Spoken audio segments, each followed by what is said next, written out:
June 17, 2025. A date that will be remembered as a turning point in the modern history of the Middle East. A day when the world held its breath, watching events unfold in real time. The Middle East is on edge. Streets that once bustled with daily life are now eerily quiet as tension hangs heavy in the air. The sense of uncertainty is everywhere, from the smallest village to the largest metropolis. For days, Israel and Iran have traded direct blows, missiles, airstrikes, and explosions shaking cities from Tel Aviv to Isfahan. The skies light up with fire and smoke, as both nations unleash their military might in a conflict that has escalated beyond anything seen in decades. Air raid sirens are now a daily reality for millions. Families scramble for shelter at a moment's notice, children clutching their parents as the wail of alarms echoes through the night. The fear is constant, the anxiety unrelenting. This is no longer a shadow war, it's open conflict between two bitter rivals. Soldiers patrol the streets, jets roar overhead, and the world watches as the region teeters on the brink of catastrophe. Each strike risks a catastrophic miscalculation that could ignite a global crisis. Military commanders weigh every decision, knowing that a single error could draw in other nations and escalate the conflict far beyond the region. World leaders plead for restraint, but the fighting grinds on. Emergency sessions at the United Nations, urgent phone calls between capitals, and desperate diplomatic efforts have so far failed to halt the violence. The stakes are enormous. The conflict could engulf the region, disrupt global energy, and spiral out of control. Oil prices surge, markets tremble, and military convoys move through the desert, preparing for whatever comes next. How did it come to this? Years of threats, covert operations, and failed diplomacy have finally erupted. Secret missions, sabotage, and assassinations have fueled a cycle of retaliation that neither side seems willing to break. Israel sees Iran's nuclear ambitions as an existential threat. Iran accuses Israel of sabotage and assassination. Both sides are locked in a deadly game of brinkmanship, convinced that their survival is at stake. Decades of mistrust have exploded into open war, with the world watching anxiously. News broadcasts dominate every screen, and people everywhere follow the latest updates, hoping for a sign that peace might still be possible. The fear is palpable, not just in the Middle East but in capitals worldwide. Governments tighten security, embassies go on high alert, and citizens wonder if the violence will spread beyond the region's borders. The international community hopes for peace, but prepares for the worst. Peace rallies spring up in cities around the globe, even as military forces mobilize at dawn, ready for whatever the next day may bring. For civilians in Israel and Iran, the future is uncertain and terrifying. Families huddle in shelters, children peer out windows at distant flashes of light, and everyone wonders when or if normal life will ever return. In this region on fire, hope is fragile, but it is not yet extinguished. The crisis erupted on June 10, 2025. In a secretive high-tech mission, Israeli jets struck deep inside Iran, targeting nuclear facilities at Fordow and Natanz. Israel called it a preemptive strike to stop Iran from reaching nuclear weapons capability. Stealth fighters and electronic warfare aircraft evaded Iranian defenses, dropping bunker-buster bombs on hardened sites. The operation was swift, precise, and aimed to avoid wider damage. Israel's prime minister declared success, claiming the nuclear program was set back by years. Iran initially denied the attack but soon vowed a crushing response. Ayatollah Khamenei called it an act of desperation by a weakening enemy. The world braced for Iran's retaliation, knowing the stakes had just escalated. The stage was set for a dangerous and unpredictable response. Iran struck back within 48 hours.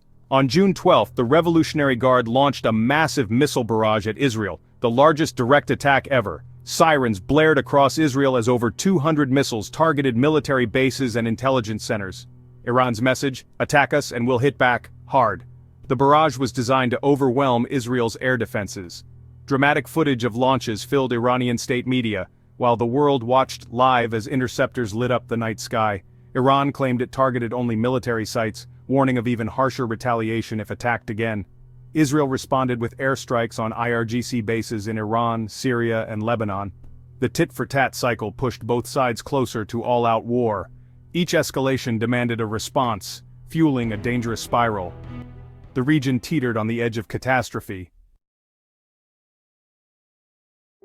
Despite repeated claims from both sides that only military targets are being struck, It is the civilians who are suffering the most. Families are forced to navigate streets littered with debris, their homes reduced to rubble, and their lives upended in an instant. The pain of loss is etched on the faces of those mourning loved ones, as the line between combatant and bystander blurs in the chaos of war. In Israel, even when missile defense systems intercept incoming rockets, the falling debris still causes deadly destruction. Shattered glass and twisted metal rain down on neighborhoods, leaving behind a trail of devastation that emergency responders rush to address. At least 12 civilians have lost their lives and hundreds more have been injured.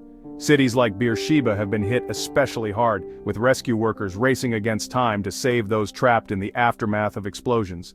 Schools have closed their doors and millions of people are now sheltering in basements and bomb shelters. The routines of daily life have been completely paralyzed by a constant sense of fear and uncertainty.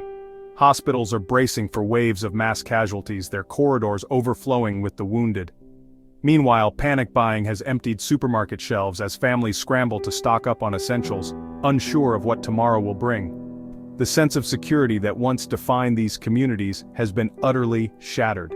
Neighbors console each other amid the ruins, struggling to process the trauma and loss that now define their daily existence.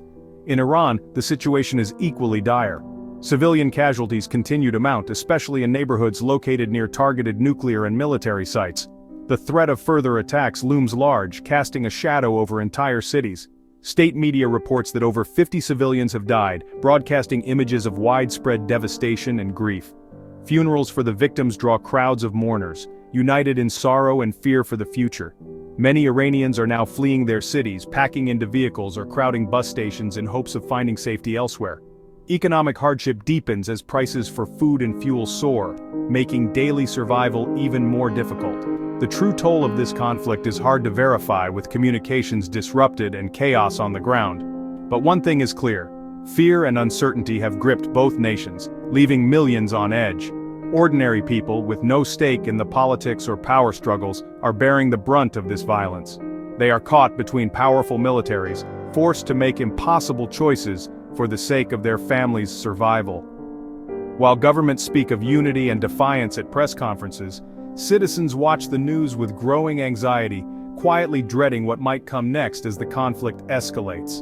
The human cost of this conflict is already staggering, and with each passing day, the suffering of ordinary people only deepens. The world watches, but for those living through it, the nightmare feels endless. This war is a showcase for cutting-edge air defense. Israel's multi-layered shield, Iron Dome, David's Sling, Arrow 3, intercepted most Iranian missiles, with a claimed 90% success rate. These systems saved countless lives, but some missiles still got through. Iran's strategy overwhelmed defenses with sheer numbers. The battle became a numbers game: offense versus interception. Iran's own Russian-based and domestic air defenses struggled against Israeli stealth jets, but had some success against drones and cruise missiles. Both sides adapt tactics after each exchange, searching for weaknesses. The skies are a deadly chessboard of technology and strategy. Even the best systems have limits. No one is invulnerable. The arms race accelerates with every new attack. The world is alarmed and divided.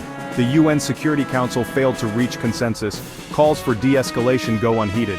Western nations condemn Iran's missile attacks but urge Israeli restraint. Russia and China criticize Israel's initial strike, calling for diplomacy. Iran's regional allies praise its response, raising fears of a wider war.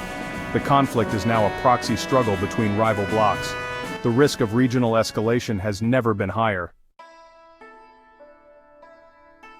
The United States now finds itself at the very heart of a rapidly escalating crisis, walking a tightrope between its historic support for Israel and growing fears that the conflict could spiral into a much wider regional war.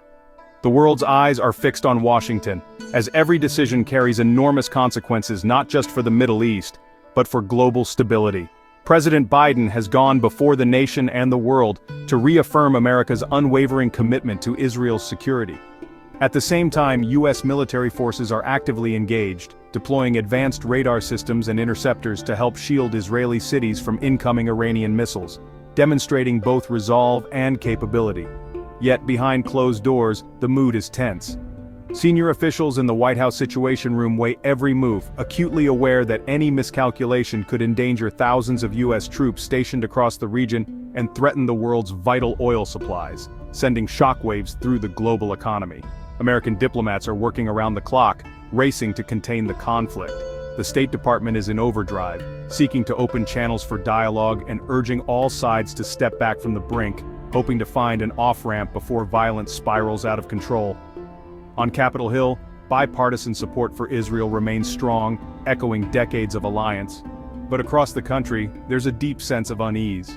Many Americans remember the costs of past Middle East wars, and are wary of being drawn into another prolonged conflict as protests and passionate debates erupt nationwide. Meanwhile, America's allies across Europe, within NATO and beyond, are looking to Washington for decisive leadership. They seek reassurance and a clear strategy as the crisis threatens to destabilize the international order. The U.S. is now working closely with European and Arab partners, holding urgent talks and joint press conferences, striving to build a united front and push for de-escalation before the situation worsens. But as the crisis deepens, the White House maintains a posture of strategic ambiguity, refusing to draw clear red lines. This calculated uncertainty is meant to keep adversaries guessing, but it also leaves allies and the public anxious about what comes next. The hope is that a combination of strong military deterrence and relentless diplomacy will be enough to prevent disaster, keeping the door open for peace, even as tensions run high. Around the globe, newsrooms track every development and ordinary people watch anxiously, aware that America's next move could shape the fate of millions. The stakes for U.S. policy, and for the entire region, are enormous. The outcome remains uncertain, as the world waits to see whether American leadership can steer the crisis away from catastrophe. Both sides tell radically different stories. Israel frames this as a fight for survival, a preemptive strike to stop a nuclear-armed Iran. They point to Iran's proxies and threats as proof of aggression. Iran claims victimhood, calling the Israeli strike illegal and insisting its nuclear program is peaceful. Retaliation is framed as justified self-defense. Each side's media reinforces its narrative, fueling public support and deepening mistrust. The conflict is locked in mutual suspicion, making compromise nearly impossible. These dueling narratives drive the war and block the path to peace. As the dust settles, the world faces a stark choice: escalation or diplomacy. Another round of attacks could spark a regional war with global consequences. The alternative, diplomacy, is difficult, but it's the only hope for peace. Mediators scramble to broker a ceasefire and open dialogue. Real progress means tackling the core issue: Iran's nuclear program. A new agreement must balance Iran's rights with Israel's security. Compromise is essential, but elusive. The coming days are critical. Leaders must choose war or peace. The world watches, hoping for wisdom before catastrophe becomes inevitable.